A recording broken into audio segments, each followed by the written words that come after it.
జ్యోతిస్ఫాటికలింగమౌళి విలసత్పూర్ణేందు అంతామృతై. ఇప్పుడు నేను ఆ శ్లోకం అంతా వ్యాఖ్యానం చేయలేను కానీ ఒక్క మాట చెప్తాను. అర్ధరాత్రి వేళ ఏర్పడిన జ్యోతిర్లింగము. జ్యోతిర్లింగము అన్న మాటకు అర్థం ఏంటంటే అక్కడ వెలుగుతూ కనపడడం కాదు, దాన్ని నువ్వు ఆరాధన చేస్తే అది నీకు ఇక్కడున్న అజ్ఞానపు చీకట్లు పోగొడుతుంది, పోగొట్టి జ్ఞాన జ్యోతిని వెలిగిస్తుంది. ఇక్కడ దానికి ఆ శక్తి ఉంది. అప్పుడు అంతా శివుడిగా నీకు కనపడతాడు. అలా కనపడేటట్టుగా నీకు జ్ఞానము కలగాలంటే నువ్వు ఆ శివలింగమును ఆరాధన చెయ్యి. అందుకే అన్ని జ్యోతిర్లింగములు కావు, జ్యోతిర్లింగమునందు జ్యోతి మీకు కనపడదు. అది ఆంతర జ్యోతి. ఇక్కడ జ్యోతి వెలుగుతుంది ఆ జ్యోతిర్లింగాన్ని చూసినట్లయితే. అందుకని అటువంటి మహానుభావుడైనటువంటి పరమేశ్వరుణ్ణి ఎవరు ఆరాధన చేస్తున్నారో ఆయనని రామలింగేశ్వరుడన్న పేరుతో ఆరాధన చేస్తే ఆయన శివకేశవ భేదమును పోగొడతాడు. అసలు నిజానికి భరతఖండం అంతా తిరిగి మనం దర్శనం చెయ్యవలసినటువంటి క్షేత్రములు కొన్ని లక్షలున్నాయి. మనుష్య జన్మ ఎత్తిన వాడు అవన్నీ దర్శనం చెయ్యాలి. ఎక్కడ చేస్తాం? అందుకే లోకంలో ఒక నియమం ఇచ్చాడు. నువ్వు అన్ని వెళ్ళలేకపోతే ఇంక నేను పెద్దవాడిని అయిపోతున్నాను, ఇంక నేను అన్ని తిరగలేను, అన్ని క్షేత్రాలకు వెళ్ళలేను, నేను సంపూర్ణ తీర్థయాత్ర చేసేస్తున్నాను అని అనుకున్న వాళ్ళు ఏం చేస్తారంటే ఒక పని చేస్తారు. కాశీ వెళ్ళి విశ్వేశ్వరుడికి అభిషేకం చేసి గంగ నీళ్లు పట్టుకుని రామేశ్వరం పెడతారు. అంటే కాశీ నుంచి గంగ తెచ్చి 3 ఏళ్ళు ఇంట్లో ఉండి రామేశ్వరం పెడితే కుదరదు. కాశీ వెళ్ళి గంగ పట్టుకుని రామేశ్వరం వెళ్ళిపోవాలి. వెళ్ళిపోయి రామేశ్వర క్షేత్రంలో ఆ గంగా జలాలతో రామేశ్వర లింగానికి అభిషేకం చెయ్యాలి. అక్కడ సముద్రం దగ్గర ఉన్నటువంటి ఇసుక తీసుకొని మళ్ళీ వెంటనే కాశీ వెళ్ళిపోవాలి. వెళ్ళిపోయి ఇక్కడ ఉన్న ఇసుక తీసుకెళ్లి సముద్రపు ఇసుక గంగా నదిలో కలపాలి. అలా గంగా నదిలో కలిపేస్తే ఇప్పుడు 2 మాటలు కాశీపట్టణ దర్శనం అవుతుంది, 1 మాట రామేశ్వర దర్శనం అవుతుంది. ఇందులో అందుకే కాశీ రామేశ్వరాలు అంటారు. ఈ పని ఎవరు చేశారో ఆ జీవుడి ఖాతాలో ఏమేస్తారంటే ఈ బ్రహ్మాండములో ఉన్న అన్ని తీర్థయాత్రలు ఆయన చేసేశాడు, అన్ని క్షేత్రముల యొక్క దర్శనము ఆయన పూర్తి చేశాడు అని వేస్తారు. అందుకే పరమేశ్వరుడి చేత నిర్మింపబడిన క్షేత్రము ఒకటైతే నరుడికి అంత గొప్పతనాన్ని తెచ్చిన రామచంద్రమూర్తి ప్రతిష్ఠించిన లింగం ఉన్న రామేశ్వర క్షేత్రానికి అంత ప్రసిద్ధి. ఉత్తరాన కాశీ, దక్షిణాన రామేశ్వరం, ఈ 2 సంపూర్ణ తీర్థయాత్రకి నిలయంగా నిలబడతాయి. మళ్ళీ ఇందులో ఓ విచిత్రం ఉంది. మీరు కాశీ పట్టణానికి వెడతాను అని అనుకుని వెళ్ళడం మానేశారనుకోండి, మీ ఖాతాలో పుణ్యం వేస్తారు. అంటే అలా మానేయమన్న ఉద్దేశ్యం కాదు. ఎవరో పాపం ఒక ఆయన నేను కాశీ పెడతానండి అన్నాడు. ఏదో కారణం కాశీ వెళ్ళలేకపోయాడు, లేదా ఈలోగానే శరీరం విడిచిపెట్టేశాడు. ఇప్పుడు ఆయన ఖాతాలో పుణ్యం వేస్తారు. కాశీ పెడతానని సంకల్పం చేశాడు. రామేశ్వరం పెడతానని సంకల్పం చేస్తే నేను ఉత్తి మాటలు చెప్తున్నాను అనుకుంటున్నారేమో, స్కాంద పురాణాంతర్గతంగా చెప్తున్నాను. రామేశ్వరం పెడతానన్నాడు అనుకోండి, వెళ్లకుండా శరీరం విడిచిపెడితే బ్రహ్మహత్యా పాతకం వేస్తాడు. అందుకే కాశీ వెడతాననాలి, రామేశ్వరం వెడతాననుకోండి. కాశీ వెడతాను, రామేశ్వరం ఈశ్వరుడు తీసుకెళ్లాలన్నారు, నీ మీద పెట్టుకోకూడదు. అప్పుడు రామేశ్వర లింగ దర్శనము అంత కష్టము, కాశీ దర్శనము తేలిక. అసలు యథార్థానికి కాశీ విశ్వనాథ అనుగ్రహించవయా అంటే తీసుకెళ్తాడు, రామేశ్వరం అంత తేలిగ్గా తీసుకెళ్ళాడు. పైగా రామేశ్వరం వెళ్ళి పాపం మూట కట్టుకోకుండా రావచ్చు, ఎందుకంటే సముద్రాన్ని దాటుతారు, సముద్రపు పాయ దాటి పెడతారు, అయినా పాపం ఉండదు రామేశ్వర దర్శనానికి వెళ్ళినప్పుడు. అంత గొప్ప క్షేత్రం రామేశ్వర దర్శనం. అంటే సముద్రాన్ని పూర్తిగా దాటరు కాబట్టి దానికి ధర్మలోపం ఏం రాదు. కాబట్టి అటువంటి రామేశ్వర క్షేత్రంలో ఉన్నటువంటి రామలింగేశ్వరుణ్ణి మీరు దర్శనం చేయడం అన్ని వేళలా సంభవం కాదు, మీరు అలా సంకల్పం చేయలేరు. అందుకే ఊరూరా రామలింగేశ్వరుణ్ణి పెట్టుకుంటారు. ఊరూరా రామలింగేశ్వరుణ్ణి పెట్టుకుని, 1 నరుడికి కృతజ్ఞత, రామచంద్రమూర్తికి కృతజ్ఞత, 2 ధర్మమునందు ఆలంబనం, 3 రామలింగేశ్వరుణ్ణి దర్శనం చేస్తే మీరు కాశీ ఎప్పుడో అప్పుడు వెళ్ళొచ్చుంటారు. ఇక్కడికి వచ్చి రామలింగేశ్వరుణ్ణి చూసినా రామేశ్వర క్షేత్రమనందున్నటువంటి పుణ్యాన్ని మీకు కటాక్షిస్తారు. అందుకే రామలింగేశ్వరుడు అన్న పేరుతో ప్రతిష్ఠ చేస్తుంటారు. కాదు, ఇంకొక కారణం ఉంది. రామలింగేశ్వర అని ఎందుకు ప్రతిష్ఠ చేస్తారో తెలుసా? ఇది ఏకంగా దేవతలకే వచ్చింది ఒకప్పుడు అనుమానం. రామేశ్వరము రామలింగేశ్వరుడు ఈ మాటలకు అర్థమేమి అంటే వాళ్ళకు అనుమానం వచ్చింది. రామేశ్వరము అసలు ఈ సమాసం అన్నాడు ఎవడం. అంటే ఒక ఆయన అన్నాడు కాదయా, రామేశ్వరము అంటే రాముని యొక్క ఈశ్వరుడు, షష్ఠీ తత్పురుష సమాసం. రాముని యొక్క ఈశ్వరుడు అంటే రామచంద్రమూర్తి యొక్క ఈశ్వరుడు అంటే శివుడు గొప్పవాడు. అంటే కొంతమంది అన్నారు కాదు, లోకంలో అసలు శివకేశవులు ఇద్దరు దెబ్బలాడుకున్నారని ఎక్కడా ఉండదు, కానీ దెబ్బలాడుకునే వాళ్ళ సంఘాలు చాలా ఎక్కువ ఉంటాయి. అక్కర్లేని విషయాలు తరించే మార్గం వదిలేస్తారు. అందులో కలియుగం కాదు, అలాంటి అల్లరికే ప్రాధాన్యత ఎక్కువ. ఏలు కాలు కింద పడి చచ్చిపోగాని శివాలయంలోకి వెళ్ళొద్దని చెప్పే దుర్తులు ఎక్కువ. కాబట్టి ఇది క్షేత్రం అంటే రామచంద్రమూర్తి యొక్క ఈశ్వరుడు, రామేశ్వరుడు, రామలింగేశ్వరుడు. షష్ఠీ తత్పురుషం కొంతమందికి ఇష్టపడాలి. అదేమిటి రాముని యొక్క ఈశ్వరుడు అంటే శివుడు గొప్పవాడా? శివుణ్ణి అడుగుదాం పదండి అన్నారు. అంటే కైలాసానికి వెళ్ళాడు. వెళ్ళి అయ్యా రాముని యొక్క ఈశ్వరుడా నువ్వు అంటే ఆయన అన్నాడు, ఆయన మహాజ్ఞాని, ఈశాన సర్వ విద్యానాం ఈశ్వర సర్వభూతానాం బ్రహ్మాధిపతి బ్రహ్మణోధిపతి బ్రహ్మా శివోమి అస్తు సదాశివో. ఆయనకి ఎందుకు అహంకారం ఉంటుంది? ఆయన అన్నాడు, తప్పురా అబ్బాయి, రామేశ్వరము షష్ఠీ తత్పురుషం కాదు, రాముని యొక్క ఈశ్వరుడు కాడు, రాముని ఈశ్వరునిగా కలిగిన వాడు. రాముడే నాకు ఈశ్వరుడు, అది బహువ్రీహి సమాసం. రాముని ఈశ్వరునిగా కలిగిన వాడు, కలది కలవాడు వస్తే వ్యాకరణంలో బహువ్రీహి, కాబట్టి ఇది బహువ్రీహి సమాసం రా అన్నాడు. అంటే చూసావా, నేను చెప్పామా, శివుడు గొప్పవాడు కాదు, శివుడికి కూడా రాముడే గొప్పవాడు. అంటే వెంటనే శివుడి పక్షపాతులు అన్నారు, తప్పు, మా శివుడు అహంకారం లేనివాడు, వినయం, అందుకే అలా అంటాడు. అంటే వాళ్ళు అన్నారు, సరే రాముడిని అడుగుదాం పదండి. ఇప్పుడు రాముడు విష్ణువుగా ఉన్నాడుగా, వైకుంఠానికి వెళ్ళాడు.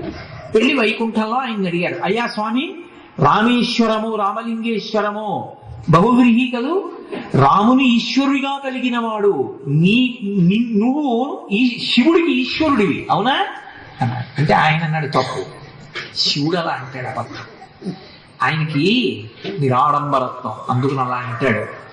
అసలు నిజానికి షష్ఠీ తత్పురుష సమాసమే నిజం. రాముని యొక్క ఈశ్వరుడు, శివుణ్ణే నేను ఆరాధిస్తానన్నాడు. వీళ్ళందరూ బయటికి వచ్చి ఇంట్రెస్ట్, విష్ణువు దగ్గరికి వెడితే శివుణ్ణి నేను ఆరాధిస్తానంటాడు, శివుడి దగ్గరికి వెడితే శివుడు విష్ణువుని ఆరాధిస్తానంటాడు. అసలు శివుడా విష్ణువా? ఎవరు ఎవరిని ఆరాధిస్తారు? ఎవరెవరికన్నా గొప్ప? వీళ్ళిద్దరూ చెప్పట్లేదు. ఇప్పుడు మూడో మనిషిని అడగాలి. ఆ మూడో మనిషి పనికి మాలిన వాడు, ఆటో వెనక అడ్వర్టైజ్మెంట్లు పెట్టుకుని ఈశ్వరుడు గురించి తిరిగేవాడిని అడిగితే వాడేం చెప్తాడు? అందుకని సరిగ్గా జ్ఞానం ఉన్నవాడిని అడగాలి. 4 ముఖములతో భగవంతుని యొక్క శబ్దాన్ని ఉచ్చరించేవాడు, 4 వేదములు చెప్పేవాడు, నాలుక మీద సరస్వతి ఉన్నవాడు, తామర పువ్వులు కూర్చునేవాడు, సృష్టి చేసినవాడు, చతుర్ముఖ బ్రహ్మగారు. ఆయన్ని అడుగుదాం, ఆయన చెప్తాడు. సరస్వతీపతి వాణీపతి కాబట్టి హిరణ్య గర్భుడు. ఆయన దగ్గరికి వెళ్ళాడు, అయా రామేశ్వరము రామలింగేశ్వరము ఇది షష్ఠీ తత్పురుష సమాసమా బహువ్రీహి సమాసమా? రాముని యొక్క ఈశ్వరుడా, రాముని ఈశ్వరుడిగా కలిగిన వాడా? ఏది నిజం? ఆయన అన్నాడు, ఓరి మీ జ్ఞానం మండిపోను, దీనికి సత్యలోకానికి వచ్చారా? ఇది బహువ్రీహి సమాసము కాదు, షష్ఠీ తత్పురుష సమాసము కాదు. రాముడే ఈశ్వరుడైనాడు, అయినాడు అని ఉంది కాబట్టి విశేషణ పూర్వపద కర్మధారయ సమాసం ఇది. కాబట్టి రాముడే ఈశ్వరుడైనాడు, రాముడొకడు ఈశ్వరుడొకడు కాడురా, రాముడే ఈశ్వరుడు, శివకేశముల మధ్య భేదము లేదు అని చెప్పిన క్షేత్రం ఏదుందో అది రామలింగేశ్వర క్షేత్రము, అది రామేశ్వర క్షేత్రము. కాబట్టి రోజు రామలింగేశ్వరుణ్ణి దర్శనం చేస్తే ఏమవుతుంది? శివకేశవుల మధ్య భేదము తొలగిపోతుంది. శివుడా విష్ణువా ఈ అల్లరు ఉండదు. హాయిగా ఒక పరమాత్మే కరచరణాదులతో కనబడితే విష్ణువు, ఆ పరమాత్మే కరచరణాదులు లేని అరూప రూపిగా ఉంటే మహానుభావుడు శివలింగం. అందుకు కదూ శ్రావణ మాసంలో అర్ధరాత్రి వేళ 12 గంటలకి కరచరణాదులతో కనపడినటువంటి నల్లని శరీరం ఉన్నవాడు నల్లని అజ్ఞానాన్ని పోగొడతాడు. శ్రీకృష్ణ పరమాత్మ శ్రావణ మాసం అష్టమి అర్ధరాత్రి పుట్టాడు. అక్కడి నుంచి 6 నెలలు లెక్క పెట్టండి. భాద్రపదము, ఆశ్వీజము, కార్తీకము, మార్గశీర్షము, పుష్యము, మాఘము. మళ్ళీ 6 నెలలు తిరిగేటప్పటికీ మాఘమాసంలో కృష్ణపక్షంలో చతుర్దశి నాటి అర్ధరాత్రి వేళ 12 గంటలకి కరచరణాదులు లేకుండా లింగస్వరూపంతో ఆవిర్భవించాడు మహాశివరాత్రి. అక్కడ కరచరణాదులు ఉన్నాయి, ఇక్కడ కరచరణాదులు లేవు.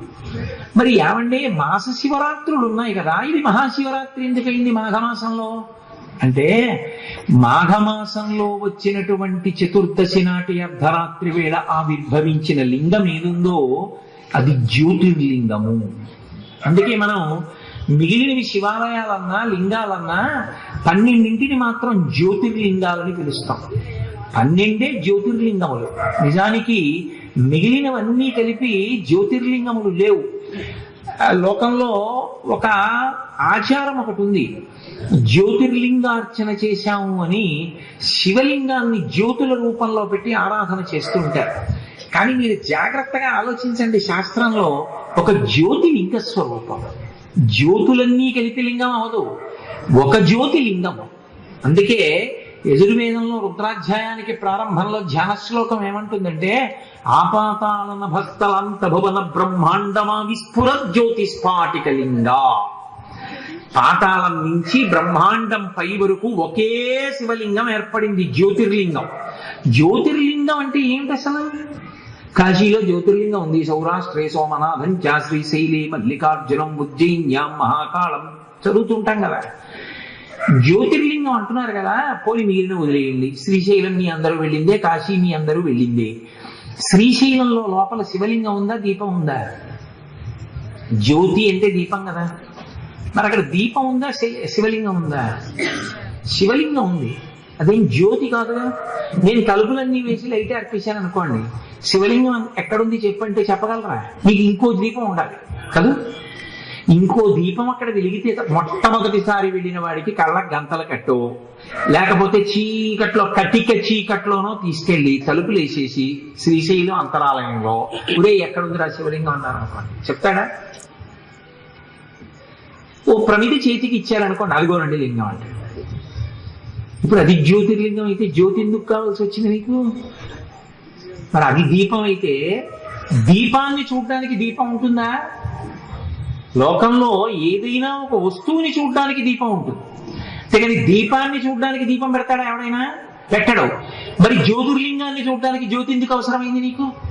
మరి అది జ్యోతిర్లింగం ఏమిటి? ఇంకా అందులో ఏం జ్యోతి ఉంది అంటే, యజుర్వేదం చెప్పింది, జ్యోతి స్ఫాటికలింగమౌళి విలసత్పూర్ణేందు అంతామృతై. ఇప్పుడు నేను ఆ శ్లోకం అంతా వ్యాఖ్యానం చేయలేను కానీ ఒక్క మాట చెప్తాను. అర్ధరాత్రి వేళ ఏర్పడిన జ్యోతిర్లింగము. జ్యోతిర్లింగము అన్న మాటకు అర్థం ఏంటంటే, అక్కడ వెలుగుతూ కనపడటం కాదు, దాన్ని నువ్వు ఆరాధన చేస్తే అది నీకు ఇక్కడున్న అజ్ఞానపు చీకట్లు పోగొడుతుంది, పోగొట్టి జ్ఞాన జ్యోతిని వెలిగిస్తుంది. ఇక్కడ దానికి ఆ శక్తి ఉంది. అప్పుడు అంతా శివుడిగా నీకు కనపడతాడు. అలా కనపడేటట్టుగా నీకు జ్ఞానము కలగాలంటే నువ్వు ఆ శివలింగమును ఆరాధన చెయ్యి. అందుకే అన్ని జ్యోతిర్లింగములు కావు, జ్యోతిర్లింగమునందు జ్యోతి మీకు కనపడదు, అది ఆంతరజ్యోతి. ఇక్కడ జ్యోతి వెలుగుతుందా జ్యోతిర్లింగాన్ని చూసినట్లయితే. అందుకని అటువంటి మహానుభావుడైనటువంటి పరమేశ్వరుణ్ణి ఎవరు ఆరాధన చేస్తున్నారో ఆయనని రామలింగేశ్వరుడన్న పేరుతో ఆరాధన చేస్తే ఆయన శివకేశవ భేదమును పోగొడతాడు. అందుకే అటువంటి జ్యోతిర్లింగము ఏర్పడినటువంటి రోజు ఏది ఉందో అది మహాశివరాత్రి. దాన్ని గుర్తు పెట్టుకుని ప్రతి మాసంలోనూ కూడా భక్తితో ఆరాధన చేద్దాం అనుకున్న వాడికి ఆ చతుర్దశి తిథి ఉన్నదే మాస శివరాత్రి. ఇప్పుడు లోకంలో వెర్రెక్కువైపోయి కొత్త కొత్త ప్రయోగాలు బయలుదేరే. నన్ను ఎందరో అడిగారు, 2వ తారీఖు మహాశివరాత్రి, 3వ తారీఖు మహాశివరాత్రి. శివరాత్రి అంటే ఎప్పుడూ నియమం ఒకటే, అర్ధరాత్రి 12 గంటలకి చతుర్దశి తిథి ఉండాలి. సూర్యోదయానికి చతుర్దశి తిథి ఉన్నది మహాశివరాత్రి కాదు. అర్ధరాత్రి 12 గంటలు దాటి చతుర్దశి తిథి ఉన్నదేదో అదే మహాశివరాత్రి. ఒకసారి దీని గురించి శృంగేరి పీఠాధిపతులు కూడా నిర్ధారించారు. కాబట్టి ఆ చతుర్దశి తిథికి అంత శక్తి ఉంది. అది అలా అనుగ్రహించగలదు. ఈశ్వరుడు ఆ తిథి నాడు ఆవిర్భవించాడు మహాశివరాత్రి నాడు. దాన్ని జ్ఞాపకం పెట్టుకుని మనం ప్రతి ప్రతి మాసంలో వచ్చే చతుర్దశిని మాస శివరాత్రి అన్న పేరుతో ఆరాధన చేస్తూ ఉంటాం. ప్రతి మాస శివరాత్రి చేస్తే అబ్బా మహాశివరాత్రి ఎప్పుడు వస్తుందండి అని మీలో ఆర్తి కలగాలి అని. అందుకని అంతేగాని జాగరణ అన్న మాటకు అర్థం ఏదో ఉత్తినే అర్థం పద్ధం లేకుండా తగినంత కారణం లేకుండా మేల్కొని ఉండుట అన్నది కాదు. జాగరణము అన్న మాటకు అర్థం ఏమిటంటే భగవంతుని యొక్క ఉపాసన యందు నీ శరీరమునకు నిద్ర రాకుండా ఉండుట. అలా నువ్వు నిలబడగలిగితే, అలా అర్ధరాత్రి వేళ శివలింగ ఆవిర్భావాన్ని అలా నువ్వు ధ్యానం చెయ్యగలవా అని అడిగింది వేదం. ఆవిస్ఫుర జ్యోతిస్ఫాటికలింగమౌళి విలసత్పూర్ణిందువంతామృతై అస్తోకాప్లుతమేకమీశమనిశం రుద్రాను వాకాన్ జపం ధ్యాయే తీప్సిత సిద్ధయే. అదిగో అటువంటి వాడి గురించి నువ్వు జపం చేసినా, ధ్యాయే నువ్వు ధ్యానం చేసినా ఈప్సిత సిద్ధయే నీ కోరికలు తీరిపోతున్నాయి. అంటే ఇప్పుడు నిజానికి ఆ సమయంలో ఏం చెయ్యమని అంటే, ఒకటి మహాశివరాత్రి అర్ధరాత్రి వేళ శివలింగానికి అభిషేకం జరుగుతుండగా చూస్తూ కూర్చో. 2 ఇక్కడ నువ్వు ధ్యానం చెయ్యి. శివలింగం కటిక చీకట్లో ఎలా ఆవిర్భవించి ఉంటుంది, వెలుతురు చిమ్ముతూ. చీకట్లోనే వెలుతురుకి ఎక్కువ ప్రాధాన్యత ఉంటుంది కాబట్టి ఆ జ్యోతిర్లింగాన్ని భావన చెయ్యి. 3 ఇవేవీ చెయ్యలేకపోతే రుద్రాన్ని పారాయణ చెయ్యి. రుద్రానికి ఒక శక్తి ఉంది. రుద్రంతో అభిషేకమే చెయ్యాలి అని లేదు. రుద్రాన్ని మీరు పారాయణ చేస్తే చాలు. అందున పైకి శబ్దం రాకుండా లోపల కానీ పారాయణ చేశాడనుకోండి, దాని శక్తి మరింత ద్విగుణీకృతం. అర్ధరాత్రి 12 గంటల వేళ రుద్రాన్ని పారాయణ చేస్తూ కూర్చున్న వాడికి కూడా అంతే శక్తి. అంతకన్నా సులువు తీసుకురావడానికి, అంటే ఒక వయసు దాటిన తరువాత ఉండలేడేమో అని ఇంకొకటి సౌకర్యం ఇచ్చాడు. మాఘకృష్ణ చతుర్దశి నాటి అసుర సంధ్య వేళ ప్రదోష వేళ ఒక్క మారేడు గలవైన శివలింగం మీద ఎవడు వేస్తున్నాడో వాడికి ఇక మోక్షం వస్తుందా అన్న ప్రశ్న అడగవద్దు. ఇచ్చి తీరుతాం. ఎందుకని అంటే ఆ మారేడు దళానికి ఆ శివలింగానికి ఉన్న శక్తి అటువంటిది, ఆ దేశకాలములు అటువంటివి. ప్రదోష వేళలో శివలింగం మీద ఎవరు వేస్తున్నారో మారేడు దళాన్ని వాడు మోక్షమునకు అధికారి అంతే. కాబట్టి నువ్వేమీ చెయ్యలేవు. మారేడు దళం తెచ్చుకుని మారేడు దళాన్ని ఓం శివాయ నమః శివాయ నమః, నీకు ఇంకేమీ రావక్కర్లా. శివాయ నమః ఒక మారేడు దళం వేస్తుంటే చాలు, నీకు ఇచ్చేస్తారు. ఎలా ఇచ్చేస్తారండి? ఓ మారేడు దళం వేస్తే అయిపోతుందా? అలా ఎలా వస్తుంది అని మీకు అనుమానం రావచ్చు. ప్రత్యామ్నాయము అని లోకంలో ఒకటి ఉంటుంది. అన్నం తినకుండా మంచాన పడి ఉంటాడు ఒక ఆయన. డాక్టర్ గారు ఏం చేస్తారు? ఓ సెలైన్ బాటిల్ పెట్టి సూది పెట్టి ఎక్కిస్తాడు. ఇప్పుడు బతికాడా చచ్చిపోయాడా? ఇప్పుడు బతుకుంటాడు అన్నం తిన్నట్టే. అన్నం తినవాడు పండు తిన్నాడు, పండు తినని వాడు పాలు తాగాడు. బతికే ఉన్నాడా లేదా? మళ్ళీ అన్నం తినే వరకు అది పనికి వస్తుంది. అదేంటండి పాలు తాగితే ఎలా పనికి వస్తుందండి అంటే, పనికి వస్తుంది. ఒకప్పుడు అన్నం పెడితే వికటిస్తుంది, పాలు తాగితే బతుకుతాడు. పసిపిల్లాడికి అన్నం పెడతావా? పాలు ఇస్తే చాలు. ఒకప్పుడు కేవలం పాలే తాగుతానంటే దెబ్బతింటాడు. కొన్నాళ్ళు తాగి తర్వాత అన్నం తినాలి. ఒకప్పుడు ఉన్నది ఒకప్పుడు పనికి రాదు. అది దేశము కాలము అవస్థ బట్టి మారుతుంది. మహాశివరాత్రి వచ్చేటప్పటికీ మారేడు దళంతో చేసేటటువంటి పూజకి ఏ శక్తి ఇస్తారంటే, ప్రదోష వేళలో మీరు మారేడు దళం వేశారనుకోండి, నువ్వు తవ్వించాడు. ఓ మారేడు దళం వేశారు, పెద్ద తటాకం తవ్వించాడు. ఓ మారేడు దళం వేశారు, శివాలయం కట్టేశాడు. ఇంకో మారేడు దళం వేశారు, ఓ 1000 మందికి ఉపనయనం చేయించాడు. ఇప్పుడు ఈ పుణ్యం అంతా ఏమవుతుంది? ఘనీభవించి జ్ఞానమునకు దారితీస్తుంది. అది ఎప్పుడు తీయాలి? ఏమో ఆఖరి ఊపిరి యందు ఈశ్వరుడు ఆ జ్ఞానం ఇచ్చి తనలో కలిపేసుకుంటాడు. అందుకే కనీసంలో కనీసం ప్రదోష వేళలో మారేడు దళాలతో పూజ చేయి. మహాశివరాత్రి పర్వం అంత గొప్ప పర్వదినం. అందుకని రామలింగేశ్వర క్షేత్రము ఇటువంటి క్షేత్రంలో ఆరాధన చెయ్యగలిగితే అది ద్విగుణీకృత పుణ్యం, పరమేశ్వరుని యొక్క అనుగ్రహం విశేషంగా వర్షిస్తుంది. అందుకని రామలింగేశ్వర అని పెట్టుకుంటారు. సరే, ఇంక నేను రామలింగేశ్వర అన్న శబ్దం గురించి అక్కడితో వదిలేస్తాను. ఉమా సహిత రామలింగేశ్వర. ఉమా ఆవిడ ఒక ఆవిడే అన్ని. ఉమా కాత్యాయని గౌరీ కాళీ హైమవతీశ్వరి శివా భవాని రుద్రాణి అని కదా, ఇవన్నీ అమ్మవారి నామాలే. నామము అన్న మాట ఎక్కడొచ్చినా గుర్తు పెట్టడానికి పిలిచిన పేరు కాదు. భగవంతుడి విషయంలో గుర్తు పట్టడానికో వాళ్ళ నాన్నగారు బాలసారి చేసి పెట్టిన పేరు కాదు. బారసాల కాదు. బారసాల అంటే చాలా భారమైనటువంటి శాల, చాలా బరువు అయినటువంటి ఓ పాక. బాలసారే. బాలసారే అంటే బాలుడు, పిల్లవాడికి సారే అంటే కానుకిచ్చుట. అయ్యో కొత్తగా ఇంట్లో పిల్లాడు పుట్టాడని వాడికి తీసుకెళ్ళి ఓ పట్టుబట్టించి వాడికి ఉంగరం పెట్టి వాడికి కాస్త ఏదో ఓ వెండి మౌతాడు ఇచ్చి ఇలా బహుమానాలు ఇచ్చారనుకోండి, బాలుడికి పెట్టిన సారే. కాబట్టి బాలసారే, బాలసారే అని పిలుస్తారు కొత్తగా ఈ లోకంలో వచ్చిన వాడికి బంధువులు కానుకలు ఇచ్చే రోజు కాబట్టి. అంతేగాని భారసాల కాదు. తిరగేసి వీడు పుట్టాడు మా కర్మను 116 ఇవ్వాల్సి వచ్చిందని ఏడుస్తున్నాను అని చెప్తాను. నేను ఆఖరికి లోకంలో మనం ఏం చేస్తున్నామో అదే సత్యంగా పిలవడం వచ్చింది. అది విచిత్రం. కాబట్టి భారసాల కాదు, బాలసారి. అలా బాలసారం అనేది పేరు పెడతారు. అది ఎందుకు అంటే వాళ్ళు గుర్తుపట్టడానికి. ఇంతమంది ఉన్నారనుకోండి, వాళ్ళని ఎవరినో పిలవవలసి వస్తే అలా పిలవమన్న ఉద్దేశం కాదు. సభలో పిలవమండి పేరు పెట్టి పిలిస్తే వాడు ఓయ్ అంటుంటాడు. అలా ఈశ్వరుణ్ణి పిలవమని కాదు. ఈశ్వరుడికి పేర్లు ఎందుకు వస్తాయంటే అన్ని పేర్లు ఎవరో పెట్టారని మీరు భావన చేయకూడదు. అవి గౌణములు. గౌణములు అంటే భగవంతుని యొక్క గుణముల వలన పేరు వస్తుంది. అమ్మవారికి కూడా గుణము వలన పేరు వచ్చింది ఒక్కొక్కప్పుడు. అందుకే ఆవిడ ఏం గుణం ప్రకటించింది? ఉమా అంటే ఆమె తపస్సుకి బయలుదేరింది. పరమేశ్వరుణ్ణి భర్తగా చేసుకుంటాను. తల్లి మేనకాదేవి వచ్చింది, ఉమా వెళ్ళవద్దు. హిమవంతుడు వచ్చన్నాడు, ఉమా వెళ్ళవద్దు. దేనికి వెళ్ళవద్దు? సినిమాకో షికారుకో కాదు, పరమేశ్వరుణ్ణి భర్తగా చేసుకోవడానికి తపస్సు చేయడానికి వెళ్ళవద్దు. ఏం వాళ్ళకెందుకు కోపం? ఎందుకు వెళ్ళొద్దంటారు అంటే వాళ్ళకు భయం. ఏమిటా భయం?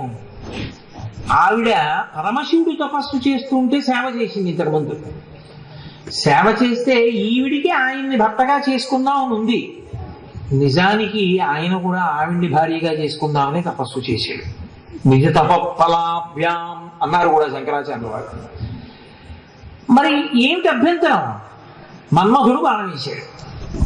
దానికంత కోపం ఎందుకు? దంపతుల మీద మన్మథ బాణం పడదు అంటే సృష్టి చేసిన నా మీద నా సృష్టిలో వచ్చిన వాడు బాణం వేయడం ఏంటి? తండ్రి కొడుక్కి పెళ్లి సంబంధం చూసి కోడల్ని ఇంటికి తెచ్చుకుంటే చాలా మర్యాదగా ఉంటుంది, చాలా అందంగా ఉంటుంది. అది తండ్రికి ఉన్నటువంటి హక్కు తప్ప కొడుకు తండ్రి దగ్గరికి వెళ్ళి అమ్మాయి ఇది నువ్వు ఎలా భరిస్తున్నావమ్మా అన్నాడు అనుకోండి, చాలా అసహ్యంగా ఉంటుంది. అది కుసంస్కారం. తండ్రి అమ్మ చేత ఎలా భరింపబడుతున్నాడని ప్రశ్న వేయడానికి అది నిన్ను కన్నది తండ్రి. అదే నువ్వు అడగవలసిన ప్రశ్న. అపసవ్యంగా ఉంటుంది. నా సృష్టిలో వాడు నా మీద బాణం వేయడం ఏమిటి? కామం కలగడం అసహ్యం కలది. మన్మధుడు ఆయన మీద బాణం వేసి కామం కల్పించడమా? హద్దు మీరాడు, కాల్చేసాడు. ఇప్పుడు కాముణ్ణి కాల్చిన వాణ్ణి భర్తగా చేసుకుంటానని తపస్సేం నీకు? కాబట్టి వద్దమ్మా, చాలా కష్టం, అలాంటివన్నీ లొంగ తీసుకోలేదు, వెళ్ళద్దు. కాబట్టి ఉమా వెళ్ళొద్దన్నారు. ఆవిడ వెళ్ళకపోతే ఏమై ఉండేది? మనం ఎవరం ఉన్నాం. కారణం ఏమి? తండ్రి లేకుండా లోకం ఎక్కడి నుంచి వస్తుంది? జగతపితరౌ వందే పార్వతీ పరమేశ్వరో. ప్రకృతి పురుషుడు కలిసి ఉండాలి. కలిసి ఉంటేనే సంతానోత్పత్తి. ఈ లోకములన్నీ పుట్టాలంటే వాళ్ళిద్దరూ తల్లిదండ్రులుగా ఉండాలి. మరి ఇప్పుడు తండ్రిని తెచ్చి పక్కన కూర్చోబెట్టుకోవాలి ఆవిడ.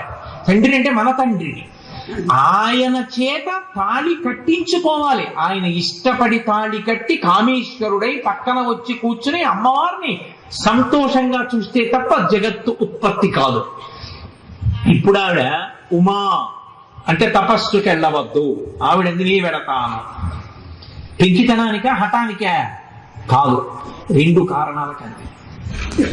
ఏమిటా రెండు కారణాలంటే, నేను ఎంతమందికైనా కూతురుగా వస్తాను.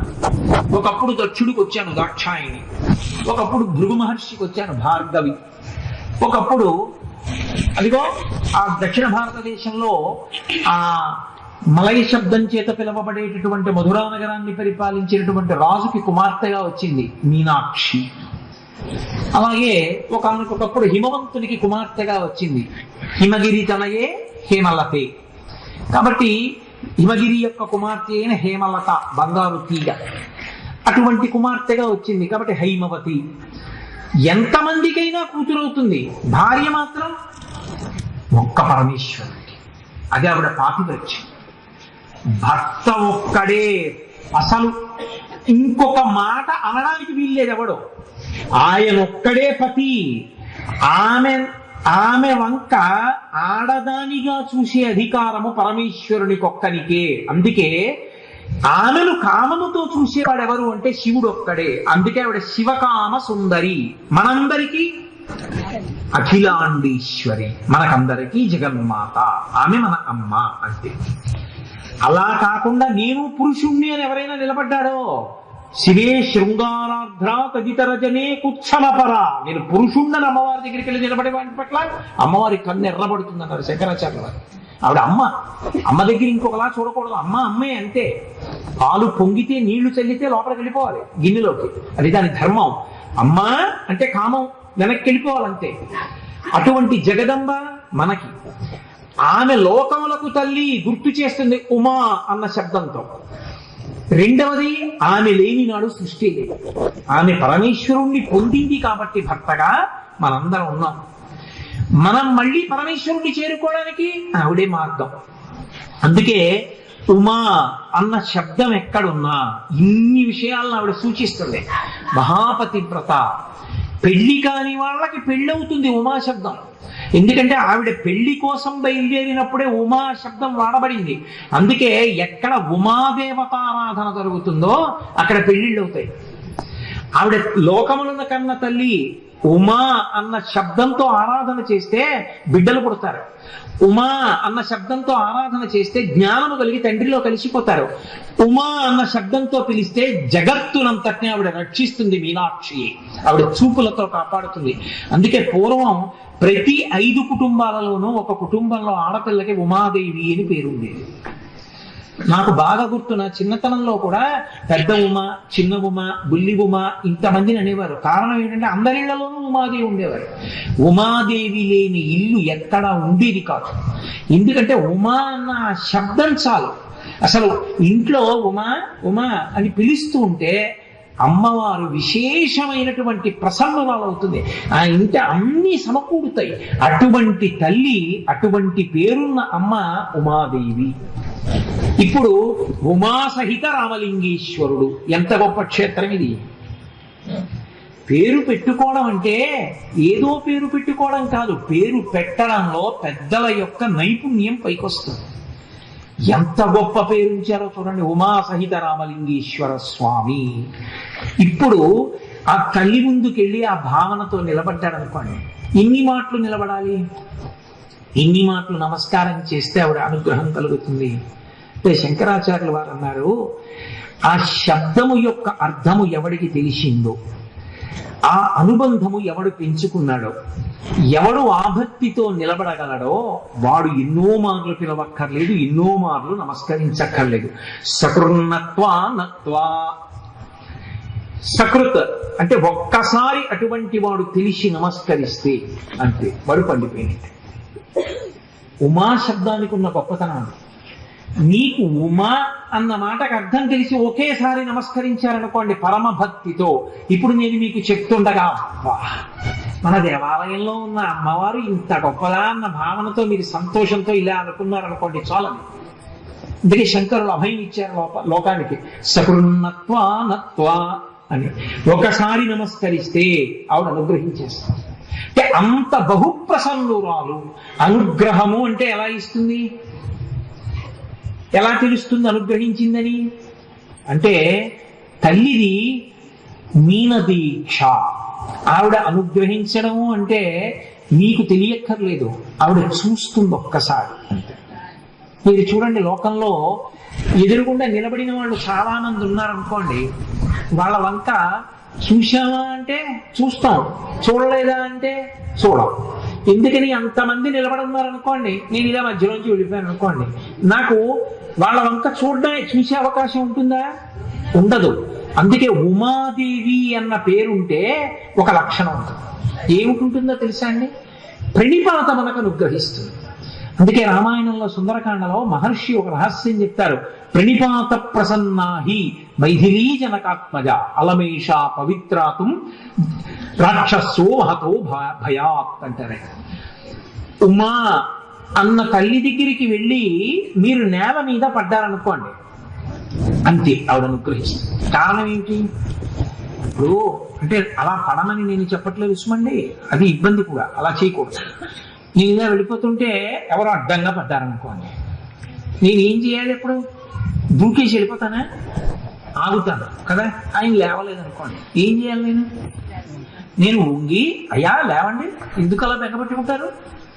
ఏం బెంగలేదు, పరమేశ్వరుడు ఉన్నాడు, రామలింగేశ్వరుడు ఉన్నాడు, ఉమాదేవి ఉంది, మనకేమి బెంగ అని నేను పైకి లేవనెత్తుతానా ఎత్తనా? అంటే ఇప్పుడు నేను ఆగితే ఎవరి కోసం ఆగాలి? నేను చూస్తే ఎవరి కోసం చూడాలి? నేను పట్టుకుని పైకెత్తితే ఎవరినెత్తాలి? ఎవడు పడిపోయాడో వాణ్ణి. ఒకవేళ వాడేదో మీ మీద భక్తితో పడిపోలేదండి, వాడు రాయి తన్నుకు పడిపోయాడు, అయినా నేను ఆగాలా వద్దా? అయినా నేను పైకెత్తాలా వద్దా? అయ్యా నేను మీ మీద గౌరవంతో పడిపోలేదండి, రాయి తన్నుకు పడిపోలేండి, నా మీద గౌరవంతో పడిపోయారా? ఇంకోటే కాదు, ముందు దెబ్బ ఎక్కడ తగ్గింది చూసుకోండి అని నేను ఆయన వంక చూస్తానా చూడనా? మొత్తానికి నేను ఆగడానికి, చూడడానికి, పట్టుకోవడానికి, పైకెత్తడానికి, మాట్లాడటానికి ఏది కారణమైంది? కింద పడ్డమే. అదొక్కటి కూడా నాకు రాదంటే ఇక ఉద్ధరించగలిగిన వాడు లోకంలో. ఎందుకంటే అలా కింద పడిపోవడం, మరి అది ఎందుకు వచ్చింది శాస్త్రంలో అంటే? అమ్మా ఇంకా పడడానికి చోట్లేదు నాకు, అంత కింద పడిపోయాడు. ఏమిరా ఇంత కిందే పడ్డావు, ఇంకా కింద పడడానికి అవకాశం ఏది? పాతాళంలో పడ్డానికి నాకు అవకాశం లేదు. ఎంత కింద పడిపోవచ్చో అంత కింద పడిపోయిన వాడిని, ఎంత నిటారుగా నిలబడచ్చో అంత నిలబడిన దానివి నువ్వు. ఇప్పుడు నేను లేవలేను, నువ్వు పడక్కర్లేదు, కానీ నా కోసం నువ్వు వంగాలి. ఆవిడికి ఏం అవసరం వంగడానికి? కారుణ్యం అంతే. అది మీనాక్షి. అది మీనాక్షి అన్న మాటకు అర్థం ఏమిటంటే రాశీభూత కారుణ్యమో. అందుకే తల్లి కీర్తన చేస్తూ ఆ మాట అన్నారు, నిన్ను ఎలుగెత్తి పిలిచాను నీకు వినపడలేదా మీనాక్షి అన్నారు. అంటే అదే మాట కాదు, మీ కీర్తనలోని భావం. మీనాక్షి పడిపోతే చూస్తుంది, మీరేం నోరు విప్పి చెప్పక్కర్లేదు. అమ్మా ఎంత కింద పడిపోవచ్చో, కింద పడిపోవడం అంటే ఎన్ని భయంకరమైన తప్పులు చేయొచ్చో అన్నీ చేసేసాను. శాస్త్రంలో నా తప్పులకి ప్రాయశ్చిత్తం లేదు. నేను ఇన్ని తప్పులు చేశానని నీకు వచ్చి చెప్తున్నాను. నోటితో ఎన్ని తప్పులు చేశానో చెప్పడం కుదరదు అసలు.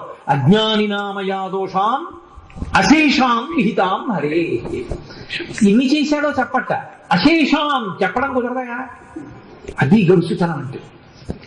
ఈశ్వరుడి దగ్గరికి వెళ్ళిపోని ఇంకేమంటే ఈ తప్పు చేశానండి అని చెప్దామంటే, ఈశ్వరా నీ స్తోత్రాలకైనా హద్దుందేమో, నా దోషాలకి హద్దు లేదు, చెప్పడానికి కుదరదు. అవి ఎవడు రాయలేడు. మహానుభావుడు చిత్రగుప్తుడు ఎలా రాస్తున్నాడో ఆయనకే తెలియాలి. అశేషాం విహితాం హరే క్షమస్వత్వం క్షమస్వత్వం శేషశైల శిఖామణే. నేను తప్పులు చేయడానికి ఉన్నాను, నువ్వు తప్పులు తీయడానికి ఉన్నావు, కాబట్టి తీసి అంటాడు ఒక్కసారి సుప్రభాతం చదివి. అలా అమ్మవారి దగ్గరికి వెడితే అది కూడా చెప్పక్కర్లేదు నోటితో. ప్రణిపాత ప్రసన్నాహి మైథిలీ జనకాత్మగా. ఇలా పడిపోతే ఏమవుతుంది ఇలా చూడాలి. అది మీనాక్షి, అది ఉమా. ఆవిడ తల్లి కాబట్టి చూస్తూ ఉంటుంది, ఎప్పుడు చూపులతో ఉద్ధరణ చేస్తూ ఉంటుంది. ఎలా? ఆవిడ ఇవ్వలేనిది ఏమీ ఉండదు. అందుకే ఆవిడికి మారు పేరు ఏమిటో తెలుసా? శాస్త్రంలో కామకోటి అని పిలుస్తారు. కామకోటి అంటే కామము అంటే కోరికే, కోటి అంటే హద్దు. ఏమంటే ఈ హద్దు దాటకండే అంటారు, ఇది దాటి నడిస్తే కింద పడిపోతారు. హద్దు, ప్రతిదానికి హద్దు ఉంటుంది. అమ్మవారు కామమునకు హద్దు. కామమునకు హద్దు అంటే మీరు మరోలా అనుకోకూడదు. నువ్వే కోరిక కోరుతావు, కోరు. కారు కావాలా? నువ్వు నమ్మడుగు ఇస్తుంది.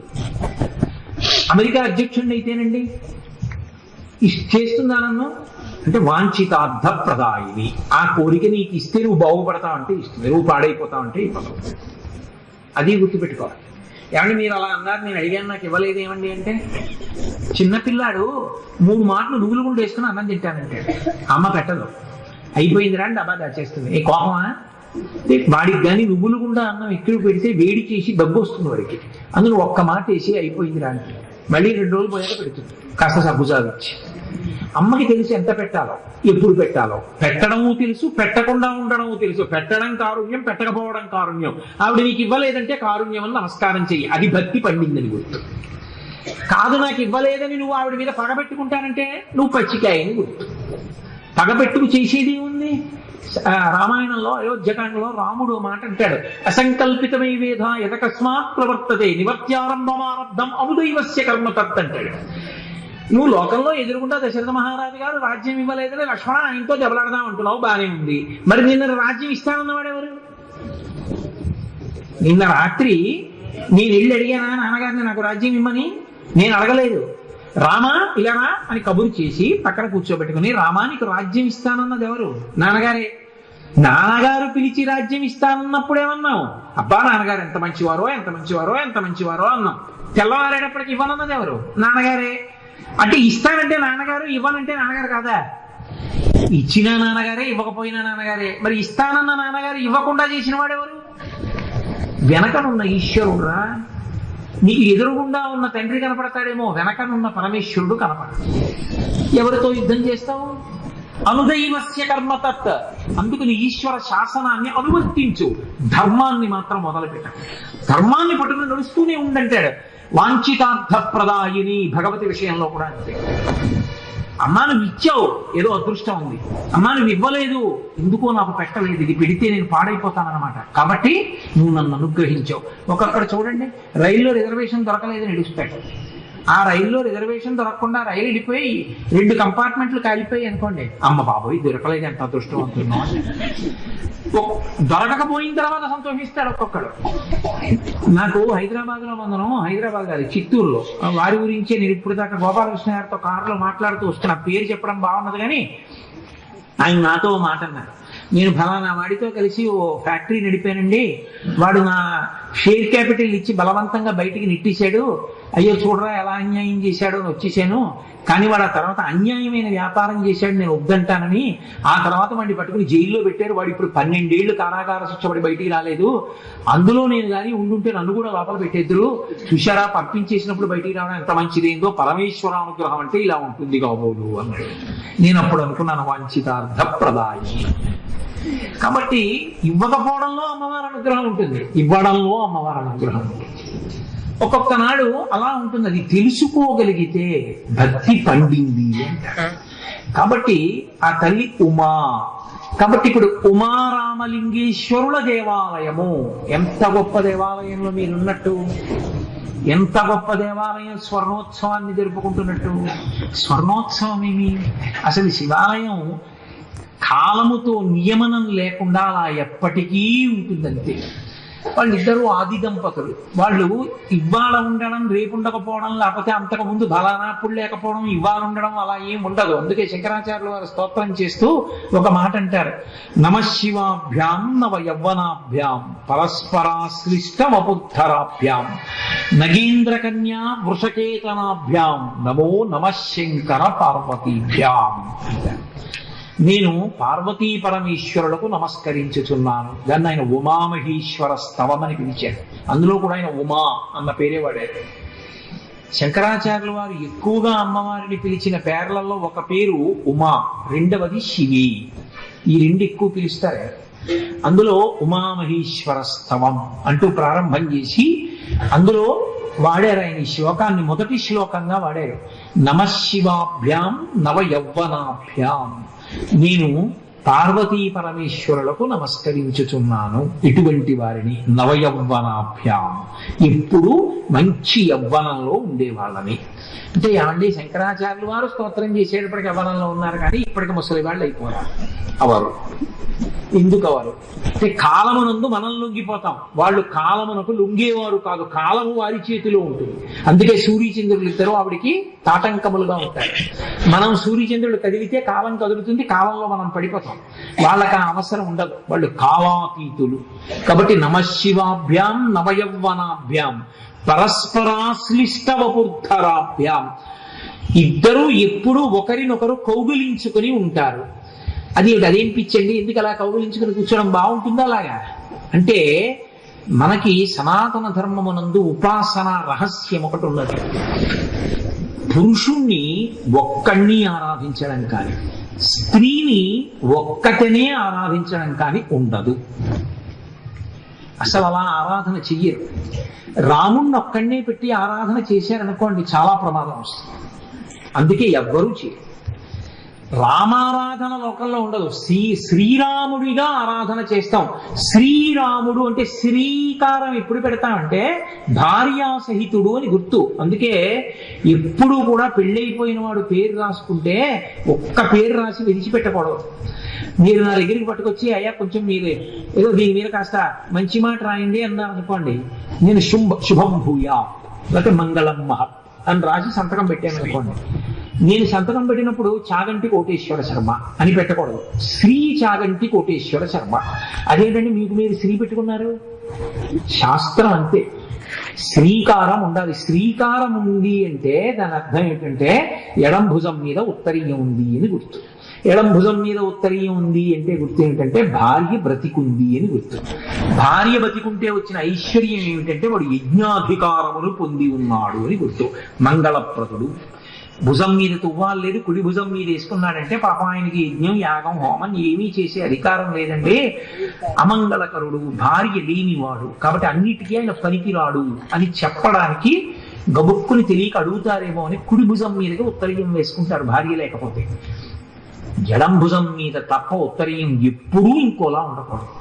అందుకే చొక్కా విప్పుకుని ఏదైనా ఏ పూజా కార్యక్రమంలోనో కూర్చున్నా ఇలా తిప్పి ఉత్తరీయం తీసుకొచ్చి ఇలా కుడి భుజం మీద వేసుకోకూడదు. తిప్పి ఉత్తరీయాన్ని ఎడం భుజం మీదకి వచ్చేటట్టే వేసుకోవాలి. అలా వేసుకుంటే భార్యాసహితుడు. వీడు అసాధ్యం పనులు చేసి ఎప్పుడైనా ఉత్తరీయం లేకుండా తిరుగుతాడో ఏమిటో అని చెప్పి మామగారు ఏం చేస్తాడంటే 5వ యజ్ఞోపవీతాన్ని వేస్తాడు. అది ఉంటే ఉత్తరీయం లేని సమయంలో ఉత్తరీయం ఉన్నంతగా అది కాపాడుతుంది, ఆ మంగళత్వాన్ని నిలబెడుతుంది. సరే, అందుచేత వాళ్ళిద్దరూ పరస్పరాశ్లిష్టవపుర్ధరాభ్యాం, ఇద్దరూ కలిసి ఉంటారు. ఎక్కడ మీరు ఆరాధన చూడండి, స్త్రీ సహితుడై శక్తి సహితుడైన పరమాత్మ మాత్రమే ఆరాధన యోగ్యుడు. జగద్గురువైన శంకరుడు ఏదైనా మాట్లాడారంటే అంత లోతుగా మాట్లాడతాడు తప్ప ఏదో ఉత్తుత్తినే మాట్లాడడానికి ఆయన ఎందుకు? ఆయన మాట్లాడక్కర్లేదు. పరస్పరాశ్లిష్టవపుర్ధరాభ్యాం, ఒకరినొకరు కౌగిలించుకున్న శరీరములు ఉన్నవారు అనక్కర్లేదు. దాని అర్థం ఏంటంటే ఉపాసన చేసినప్పుడు శ్రీరాముడు, పార్వతీ పరమేశ్వరుడు, రుక్మిణీ కృష్ణులు. అందుకే శచీ పురంధరాభ్యాం నమః, సీతారామాభ్యాం నమః, ఉమామహేశ్వరాభ్యాం నమః అంటాం. కానీ ఏదో ఒకళ్ళ పేరు చెప్పి భార్యను వదిలేయడమో, భార్యను పూజ చేసి భర్తను వదిలేయడమో శాస్త్రంలో చెయ్యం. కారణం ఏమంటే ప్రకృతి పురుషుడు కలిసి ఉండాలి. పురుషుడు లేని ప్రకృతి అసలు ఉండదు.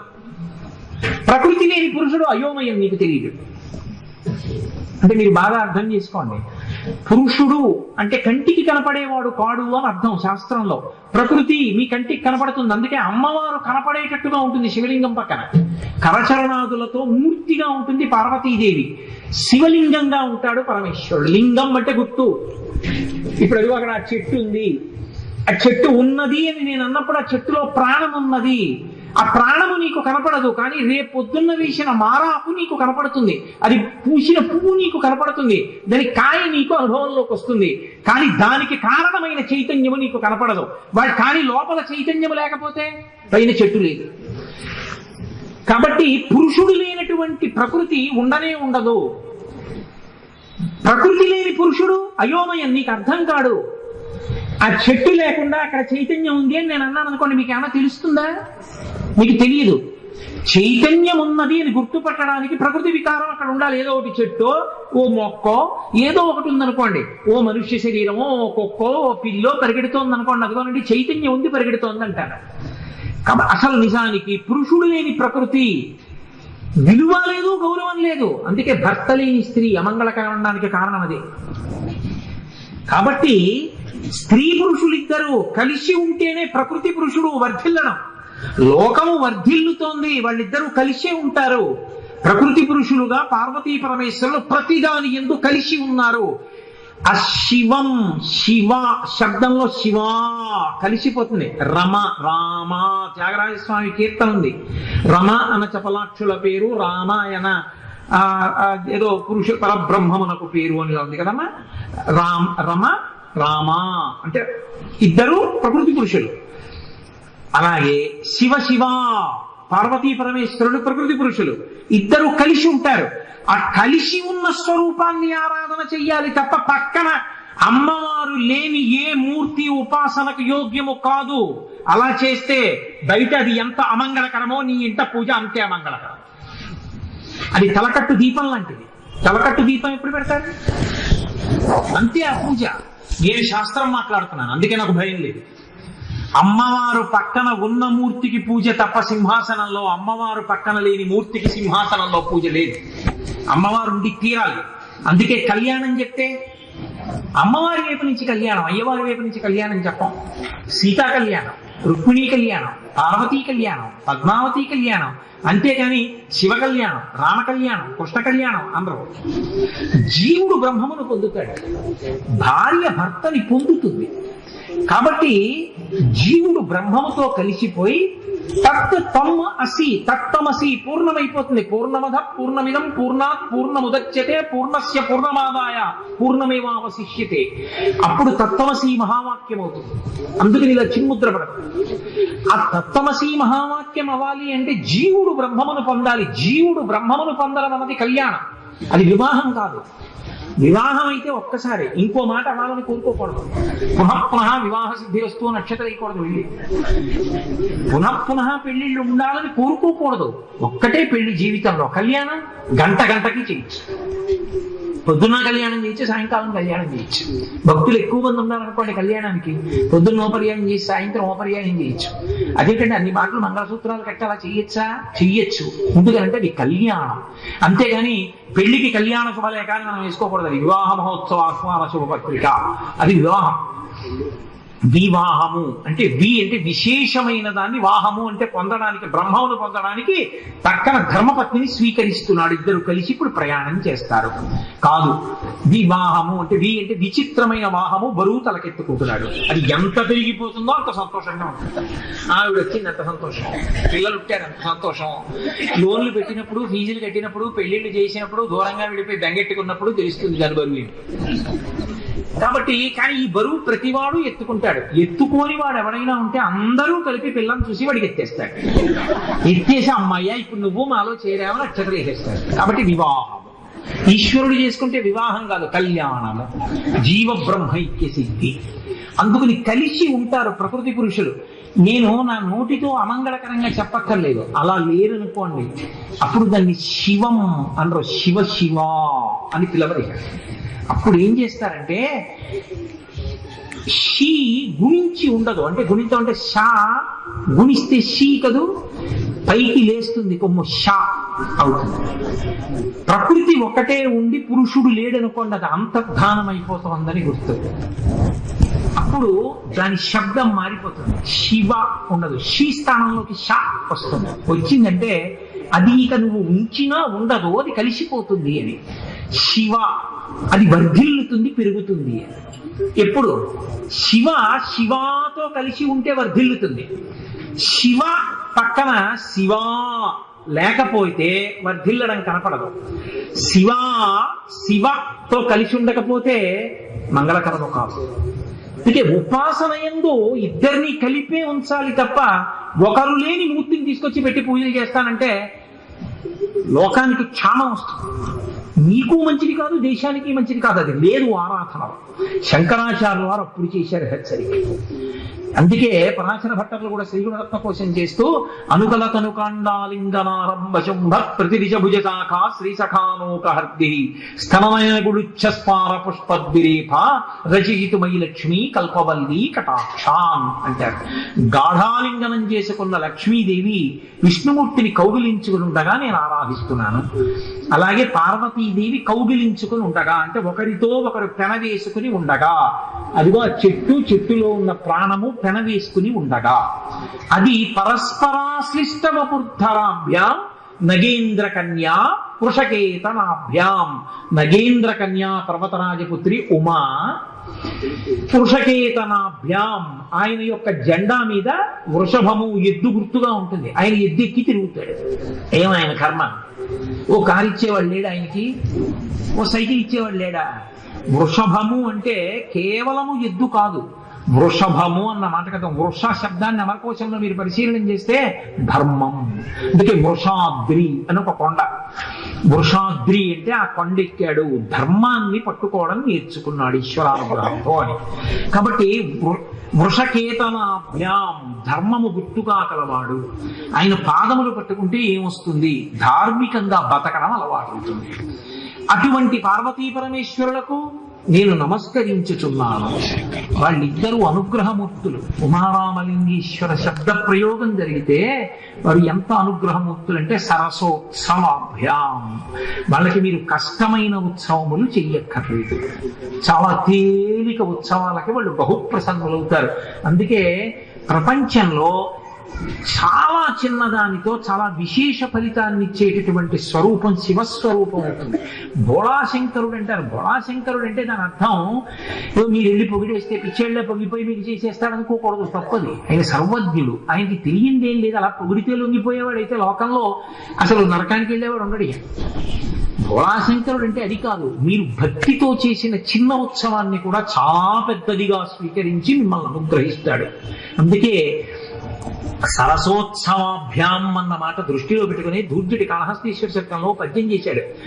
శ్రీశైలేషు భజింతునో యభవు కాంచీనాథు సేవింతునో కాశీవల్లభు కొల్వబోతను మహాకాళేషు పూజింతునో నా శీలం బడువైన మేరువణుచును రక్షింపవే నీ కృపాశ్రీ శృంగార విలాసహాసముల చే శ్రీ కాళహస్తీశ్వర అన్నాడు.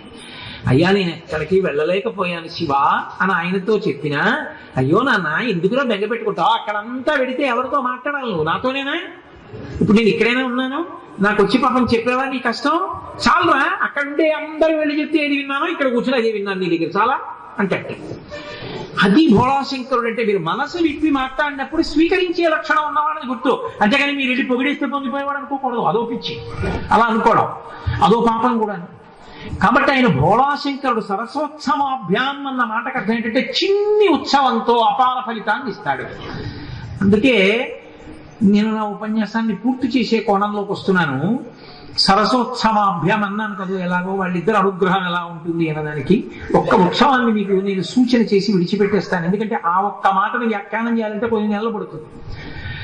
సరసోత్సవాభ్యాం కార్తీక పౌర్ణమి నాడు మనం ఒక పని చేస్తాం, అది చెయ్యాలి. అది మానేసి ఇంకోటి చేయకూడదు, అదే చెయ్యాలి. ఎందుకంటే దానికన్నా ఫలితం ఇచ్చేది ఇంకోటి లేదు.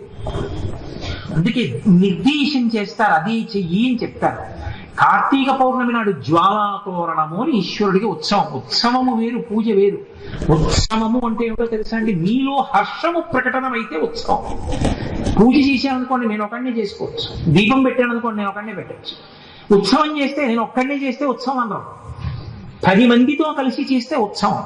పూజ అన్నం తినడం లాంటిది, ఉత్సవం పల్లకి మోయడం లాంటిది. పల్లకి ఒకడే మోసుకుంటూ వెళ్ళిపోడు, పల్లకి మోసేటప్పుడు కనీసం 2 ఉండాలి.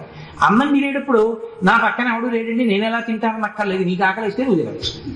అందుకే పూజ అన్నం తినడం, ఉత్సవం పల్లకి మోయడం, రెండిటికి అంత తేడా ఉంటుంది. ఈశ్వరుడికి ఉత్సవం చేశానంటే నేను కాదు, నాతో పాటు ఇంకా కొంతమంది ఉన్నారని గుర్తు. మేమందరం కలిసి తల పైకెత్తి సంతోషంతో హర్ష ప్రకటనం చేశామని గుర్తు. ఆ హర్షము, ఆ మోదము, ఆ సంతోషము ఏదుందో అది ప్రకటనం చేసినప్పుడు కారణం ఒకటి ఉంది, ఒక సంతోషం ఉంది నాకు అది చేస్తున్నప్పుడు. ఏం చేశాను కార్తీక పౌర్ణమి నాడు? జ్వాలాతోరణోత్సవము చేశాను. ఏమిటి చేసావు జ్వాలాతోరణానికి? వజ్రాలు తెచ్చావా, వైడూర్యాలు తెచ్చావా, బంగారు తీగలు తెచ్చావా?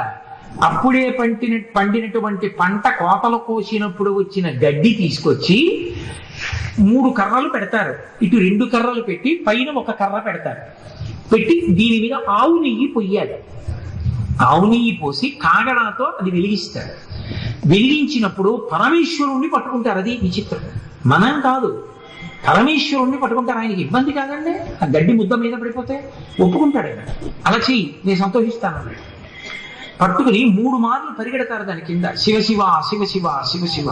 ఎందుకు అంటే ఎవరు అలా పరిగెత్తారో వాళ్ళకి జ్వాలాతోరణ దర్శనాన్ని తీసేస్తారు.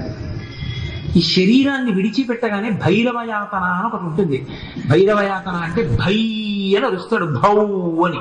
భౌ అల్ల రవం చేసేది ఏదో అది కుక్క, అదే భైరవుడు. కుక్క వాహనంగా ఉన్నవాడు. ఆయన తరుగుతాడు, చాలా భయంకరంగా ఉంటుంది. ఆ కుక్క తరిగినప్పుడు పరిగెడతాడు. పరిగెడితే మొట్టమొదటి ఏది కనపడుతుందంటే ఆ చీకట్లో వెళ్ళి వెళ్ళి వెళ్ళి వెళ్ళి వైతరిని దాటాలి. కొడుకు ఆవును దానం చేస్తే దాన్ని తోకట్టుకుని ఎడతాడంటారు. పాపం వాడు చేస్తాడా? మనం చేసాం కనుక రూపాయల ఇచ్చి గోదానం మనం చేసాం, వాడు అదే చేస్తాడు. రూపాయల గడ్డి పరక వస్తుందా? కాబట్టి వైద్యుడిని ఎవరు దాటిస్తాడు? నువ్వోటి గోదానం చేస్తే మీ నాన్నగారి పేరు చెప్పి నీ కొడుకు చేస్తాడు. నువ్వు చేసింది లేదు, నీ కొడుకు చేస్తాడా? ఇంకా ఎందుకు పేరాశ? కాబట్టి చీకట్లో పరిగెడతాడు. పరిగెత్తి పరిగెత్తి పరిగెత్తి పరిగెత్తి వాడికి జ్వాలాతోరణం కనపడుతుంది. అమ్మయ్యా వెలుతురు కనపడింది అనుకుంటాడు. తీరామోసి ఏమిటది? మంటలతో కూడిన ద్వారం.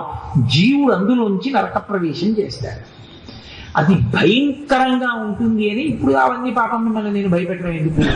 శాస్త్రంలో చాలా ఘోరంగా వర్ణిస్తారు. అది కనపడకుండా చేస్తా. నీ కొడుకు చేశాడా, అల్లుడు చేశాడా వదిలి, నీ మనవాడు చేశాడు, ఇవి అక్కర్లా.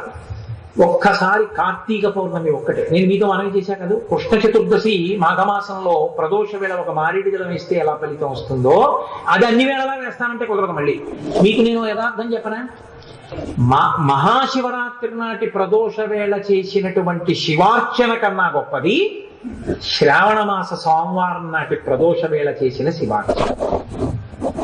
ఈ రెండిటికన్నా గొప్పది మార్గశీర్ష మాసంలో తెల్లవారుజామున 3 గంటలకి గజ గజ గజ గజ ఉనికిపోతూ మంచు పడిపోతుంటే అంత చలిలో వచ్చి స్నానం చేసి ధావళి కట్టుకుని రుద్రనమక చమకాలతో శివలింగానికి ఎవడైనా చల్లనీళ్లతో అభిషేకం చేస్తే, ఫ్రిడ్జ్ లో పెట్టి తెమ్మని నేను చెప్పట్లేదు, ఉపజలాలు చల్లటి నీళ్లు స్నానం చేయిస్తే ఆర్ద్రాభిషేకం అంటారు. ఆర్ద్ర నక్షత్రంలో అలా అభిషేకం చేస్తే విశేష ఫలితము.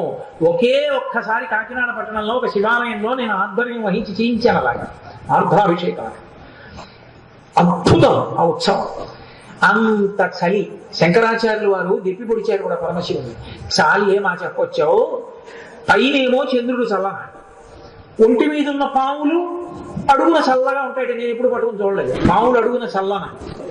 శరీరంలో సగభాగం పార్వతీదేవి, ఆమె హిమగిరి తనయ, మంచుకొండ కూతురు కాబట్టి ఆవిడ చల్లన. ఉండేది మంచుకొండ, అది చల్లన.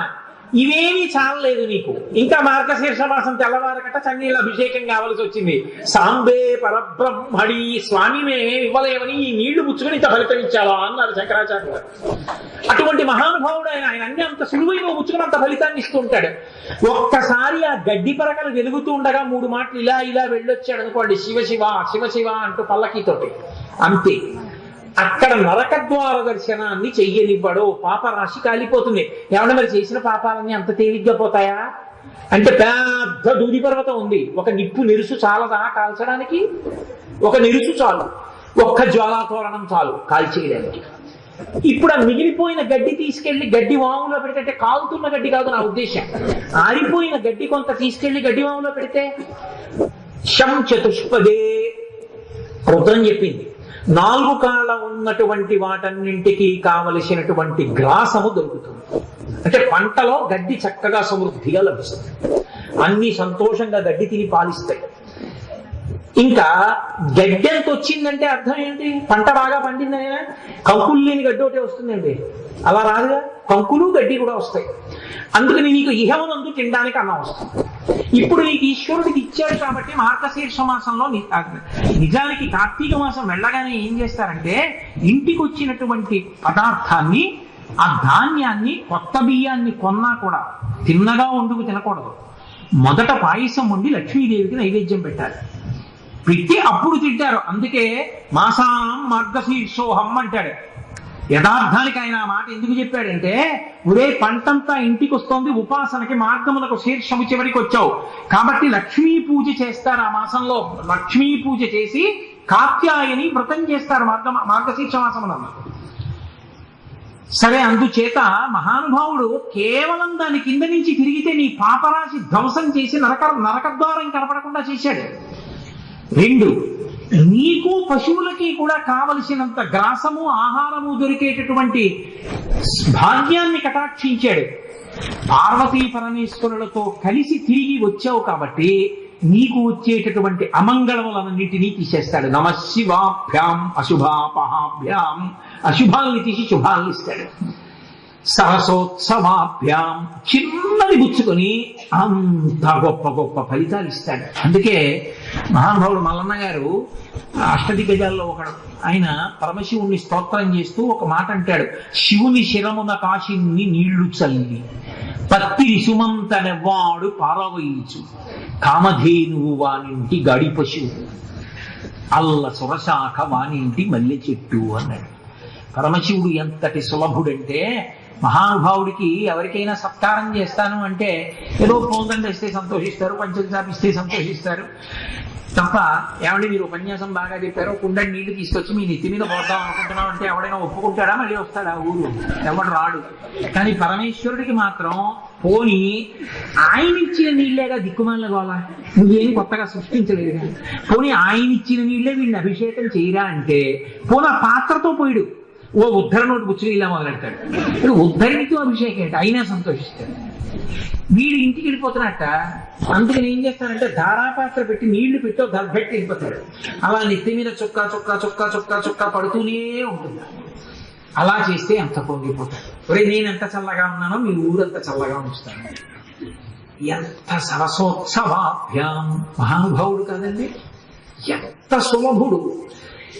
కాబట్టి శివుని శిరమున కాశీని నీళ్లు చల్లి, ఎవడు నా మొహం మీద నీళ్లు చల్లాడండి వాడు, ఏదైనా వెనక్కి వెళ్ళిపోతుంది నీళ్లు చల్లితే.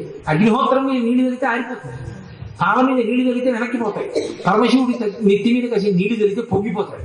ఇదేం విరుద్ధం శివ? నీళ్లు చల్లితే పొంగిపోతావా? లోకంలో ఎవడి మొహం మీద నీళ్లు చల్లితే గొడవకొస్తాడు. నీ తల మీద కాసి నీళ్లు చల్లితే పరవశించిపోతావు. పత్తిని సుమంతనెవ్వాడు పారవయించు, వాడేం మారేడు దళాలను తెచ్చి 2 ఆకులు లేనివి, 1 ఆకు లేనివి, చీడ లేనివి, పురుగు లేనివి, కన్నాలు లేనివి వెతికి జాగ్రత్తగా దళాల కింద విప్పి ఒక్కొక్క దళాన్ని పూజ చేశాడు. ఇంకా రొట్ట ఇలా ఎత్తి అలా వారేస్తాడంటే విసిరీశాడు ఆకులన్నీ. అందులో గంగళీపురం ఉంటే అది కూడా బాగుతుంటుంది ఆయన మీదంటే. పత్తిని సుమంతనెవ్వాడు పారవయించు, ఎంత పూజ చేసావురా, ఎంత పూజ చేసావురా అని కామధేనువు వానింటి గాడి పశువు, కామధేనువు తెచ్చి వాడి ఇంట్లో పశువుగా కట్టేస్తాడ. అల్ల సురసా ఏకంగా కల్పవృక్షాన్ని తీసుకొచ్చి వాడి ఇంట్లో శివుడు. అంతటి సులభుడు. అంటే భక్తితో నిలబడితే ఆయన ఇవ్వలేనిది లేదు, భక్తి మాత్రం ప్రధానం. ఆ భక్తి లేకపోతే ఇవన్నీ అవసరమే. అందుకే ఒక్క మాట చెప్పిన ఉపన్యాసం పూర్తి చేస్తాను. శంకర భగవత్పాదులు శివానంద లహరి చేస్తూ ఓ మాట అంటారు. కరస్తే హేమాద్ర్యో గిరిశ నికటస్తే ధలపతౌ, శిరస్తే శీతాంశౌ చరణయుగళస్తే అఖిల శుభౌ, గృహస్థే స్వద్భూజామరసురభిచింతామణిగణే, కమర్థం దాస్యేహం భవతు భవదర్థం మమ మనః అంటారు. శంకర, నేను నీకు పట్టుకొచ్చి పోనీ కాస్త బంగారం ఇద్దామంటే, నీకు చేతిలో బంగారు కొండ ఉంది, మేరు పర్వతాన్ని ఆయన విల్లుగా పట్టుకున్నాడు. ఆయనకి నువ్వేం పట్టుకెళ్ళి ఇస్తావు బంగారం? పోనీ శివ బంగారం అంటే ఉంది, కానీ ఓ బంగారం ముక్క పట్టుకెళ్ళి అకస్మాత్తుగా డబ్బు కావలసి వస్తే రాత్రి వేళ ఏటీఎం కార్డు ఉన్నా ఓ 25,000 వస్తుంది, 40,000 వస్తుంది, 10 లక్షలు కావాలంటే ఏటీఎం కార్డు మీద రాదుగా, తెల్లారి బ్యాంకు తెరవాలి మనకి ఉన్నా కూడా డబ్బు. అలాంటిది శివ బంగారం అంతా దగ్గర పెట్టి కూర్చుంటూ నీకు డబ్బులు కావాలంటే ఎక్కడి నుంచి వస్తాయి? అందుకని నీకేమైనా కావాలా అని ఇస్తానని తను పుట్టినప్పటి నుంచి నించున్నట్ట కుబేరుడిలా అలా నించున్నాడయా మహానుభావ.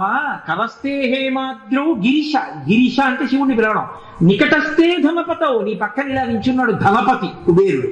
ఎప్పుడు పుచ్చుకున్నావు నువ్వు? నీకు అవసరమే లేదు, నువ్వే ఐశ్వర్యాన్ని ఇవ్వగలిగిన వాడివి, నీకు ఒకటి సహాయం చేయగలడు. కుబేరుడు ఇవ్వలేకపోయాడు, ఆయనకి బలవంతుడి వాళ్ళ. గిరిశ నికటస్తే ధనపతవు, పోన్లే బంగారం అక్కర్లేదు, డబ్బు అక్కర్లేదు. శివ, నీకు నేను మోక్షం ఇస్తాను, నీకు నేనేదో ఆరోగ్యం ఇస్తానంటావా? శిరస్తే శీతాంశవు, ఆయన తల మీద చంద్రబింబం ఉంది కాబట్టి ఆయనే అమృతంతో తడుస్తూ ఉంటాడు, ఆయనే లోకానికి మోక్షం ఇస్తాడు, ఆయనే కాలాతీతుడు, ఆయనే ఓషధుల్ని ప్రకాశింపజేస్తాడు. ఇంకా ఆయనకి నువ్వేమి ఇస్తావు? కాబట్టి శిరస్తే శీతాంశవు, చరణయుగళస్తే అఖిల శుభౌ. ఎవరింట్లోనున్న శివం అంటే శుభం, శివ అంటే శుభం, శోభనం, మంగళం, క్షేమం, భద్రం, యోగం పర్యాయ పదాలు. ఎవరింట్లోనైనా ఓ శుభం కలగాలంటే పరమశివుడి కాలి బొటన వేలు ఇలా కదిలితే తోరణం ఇచ్చి పట్టుకుంటుంది. ఈశ్వర శుభాలన్నీ నీ పాదాల దగ్గర ఉన్నాయి, ఇంకా నేను నీకు కొత్తగా ఏం శుభం చేయను? కాబట్టి చరణయుగళస్తే అఖిల శుభౌ. అటువంటి వాడికి నీకు నేను ఇంకా ఏమి ఇవ్వగలను? పైగా పోనీ నీకు ఇల్లు కట్టిస్తాను దేవా, నీకు నీ గోడ బంగారు తాపడం చేయిస్తాను అంటావా? మహానుభావుడికి ఆయన ఇల్లే గృహస్థే స్వర్భూజామర సురభిచింతామణిగణే, ఆయన ఇంట్లోనే కామధేనువులు, కల్పవృక్షాలు ఇవన్నీ ఉన్నాయి.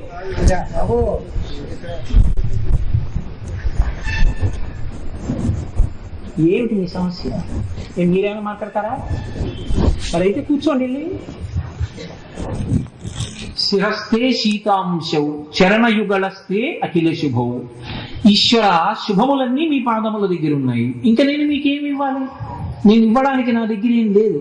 పైగా మీకేమైనా ఓ గోడ కడదాం, ఓ ఇల్లు ఇద్దామంటే గృహస్థే స్వర్భూజామరచి సురభి చింతామణిగణి, కామధేనువు, కల్పవృక్షం, చింతామణులు నీ ఇంటనే ఉన్నాయి. నీ ఇంటి గోడలు చింతామణులతో నిర్మింపబడ్డాయి.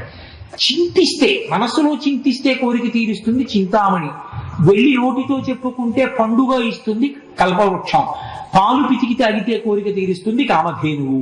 అవన్నీ నీ ఇంట్లోనే ఉన్నాయి. అసలు ఆ మాటకొస్తే చింతామణులకే పెద్ద చింతామణి మా అమ్మవారు. ఆ తల్లి పాణిగ్రాహి, ఆమె చెయ్యి నువ్వు పట్టుకున్నావు, చింతామణి పాణిగ్రాహి. మనం అంటే దిక్కుమాల పేర్లు పెట్టుకుంటాం కానీ బెంగాల్ అంతా మంచి సంస్కృత సమాసాలు పెట్టుకుంటారు. వాళ్ళు పెట్టుకునే పేర్లు వింటే ఎంత అందంగా ఉంటాయో. జగదీశ చంద్ర బోస్, కమలాపతి త్రిపాఠి, లేకపోతే చింతామణి పాణిగ్రాహి, ఎంత చక్కటి సంస్కృత సమాసాలు పెట్టుకుంటారు. అరవిందనాథ చటోపాధ్యాయ, వాళ్ళ పేర్లు వింటుంటే, బెంగాల్ పేర్లు చదువుతుంటే అబ్బా ఏం పేర్లు రా, ఏమి సమాసాలు రా అనిపిస్తుంది. మనకు ఏమీ అక్కర్లేదు, బుస్సు టుస్సు అక్కర్లేని పేర్లన్నీ మనకి. అన్ని విధాల భ్రష్టు పట్టింది అంటే ఆంధ్రప్రదేశ్. నేను కేరళ వెళ్ళాను, చాలా మర్యాదగా ఉంటుంది. గురువాయూరు అడిగితే చొక్కా ఇప్పని అడగక్కర్లేదు, విప్పే కనపడతారు అందరూ. ద్రవిడ దేశంలోకి వెళితే గుళ్ళో గంట కొట్టడానికి ఎంత ఆలోచించి కొడతారు. నైవేద్యం జరుగుతుంటే తప్ప గంట కొట్టరు అక్కడ, అంత జాగ్రత్తగా ఉంటారు. ఏది వద్దంటామో అవన్నీ చేసేది ఎక్కడ అంటే ఆంధ్రదేశంలో. ఉపన్యాసానికి ముందు ఫోటోలు తీయద్దు అన్నారు అనుకోండి, వేదిక పక్కకు వచ్చి ఫోటోలు తీసేది ఆంధ్రదేశంలో. ఏది వద్దని మీరు చెప్తారో అదే చేస్తారు. కాబట్టి అంత భ్రష్టు పట్టింది ఒక్కటే, ఇక్కడ ఒక్క చోటే. నాకేం ఆ మాట అనడానికి నాకు భయం లేదు, ఉన్న మాట ఉన్నట్టు మాట్లాడతాను చెప్పేటప్పుడు. కాబట్టి ఈశ్వర, నీకు మేమేమి ఇవ్వము. గృహస్థే స్వర్భూజామర సురభి చింతామణిగణి, మీ ఇంట కామధేనువులు ఉన్నాయి, కల్పవృక్షములు ఉన్నాయి, చింతామణులు ఉన్నాయి, సాక్షాత్ పెద్ద చింతామణి అమ్మవారే ఉంది, ఇంకా నేనేమి ఇవ్వను అని శంకరులు అన్నారు. నా దగ్గర ఒక్కటి ఉన్నది ఇచ్చేస్తాను. ఏమిటో తెలుసా? కమర్థం దాస్యేహం భవతు భవదర్థం మమ మనః, నా మనసు నీకు ఇచ్చేస్తానన్నారు. అంటే నా మనసు నీకు ఇచ్చేస్తానంటే దాని అర్థం ఈశ్వర నీ పాదముల యందు భక్తితో ఉంటాను. ఆ భక్తి ఒక్కటి ఉన్నదా, ఆయన భోళాశంకరుడు. మీరు ఏం చేసినా దాన్ని ద్విగుణీకృతం చేసి ఎంత చేసావురా అంటాడు. అదొక్కటి లేకుండా మీరు ఎన్ని చెయ్యండి, నువ్వు కొత్తగా తెచ్చింది ఏమిట్రా, నేను ఇందులో చేసింది, నేను ఇచ్చింది తప్ప అంటాడు. ఓ మారేడు గలం మీరు కొత్తగా సృష్టించారా? అరటిపండు మీరు సృష్టించారా? మిమ్మల్ని మీరు సృష్టించుకున్నారా? చర్మము, రక్తము, మాంసము, కొవ్వు, అస్థి, శుక్ల, మేధ 7 ధాతువులు ఈశ్వరుడు సమకూర్చి దీన్ని తయారు చేశాడు. ఈశ్వరుడు దీన్ని పెంచాడు, ఈశ్వరుడు దీన్ని తగ్గిస్తాడు, ఈశ్వరుడు దీన్ని పడగొడతాడు. నువ్వు కొత్తగా నాకేం తెచ్చావంటాడు ఈశ్వరుడు. అందుకే ఈశ్వర మీరు లేనిది ఏముంది అని భక్తితో ఎవడు నిలబడ్డాడో వాడు ఏమీ చెయ్యక్కర్లేదు. అదే శంకరులు అంటారు సకృన్నత్వానత్వా. ఈ భక్తితో నిలబడిన వాళ్ళకి ఏదైనా ఇవ్వగలిగినది ఎవరో వాళ్లే ఉమారామలింగేశ్వరులు. అటువంటి ఉమారామలింగేశ్వర క్షేత్రమనందు కూర్చుని స్వర్ణోత్సవ శుభ సందర్భ వేళ మాఘమాస కృష్ణపక్ష తిథిలో నిన్నటి రోజున మహాశివరాత్రి పర్వదినం గడిచినటువంటి మర్నాటి ప్రదోష వేళలో ఇటువంటి అద్భుతమైనటువంటి పరమేశ్వరాలయంలో కూర్చుని మీ వంటి ఇంతమంది భక్తుల సమక్షంలో 4 మాటలు మాట్లాడాలంటే ఆయన అనుగ్రహం, ఆ తల్లి అనుగ్రహం లేకుండా జరిగే పనే. కాబట్టి ఎక్కడో తిరుగుతూ కూర్చున్నటువంటి నన్ను తీసుకొచ్చి నా చేత ఈ 4 మంచి మాటలు చెప్పించినటువంటి మా అక్కగారి పాదాలకి నమస్కరిస్తూ మీ అందరికీ నా కృతజ్ఞతలు ఆవిష్కరిస్తూ, మీరు సర్వతోముఖాభివృద్ధిగా మీరు మీ ఊరు చక్కగా వృద్ధిలోకి రావాలని, ఈ దేవాలయం దినదిన ప్రవర్ధమానమై గొప్ప క్షేత్రంగా ప్రకాశించాలని, ఒకానొక నాడు మీరు పిలవకుండా ఏమండి మళ్ళీ ఎప్పుడొచ్చి ఉపన్యాసం చెప్పనని అడగవలసినంత కోరిక నాకు పుట్టాలని, అంత వైభవాన్ని ఈ దేవాలయం సంతరించుకోవాలని పరమేశ్వర పాదములను పట్టి నమస్కరిస్తూ, నాకు ఈ అవకాశం ఇచ్చిన మీ అందరికీ కృతజ్ఞతాభివందనములను ఆవిష్కరిస్తూ స్వస్తి.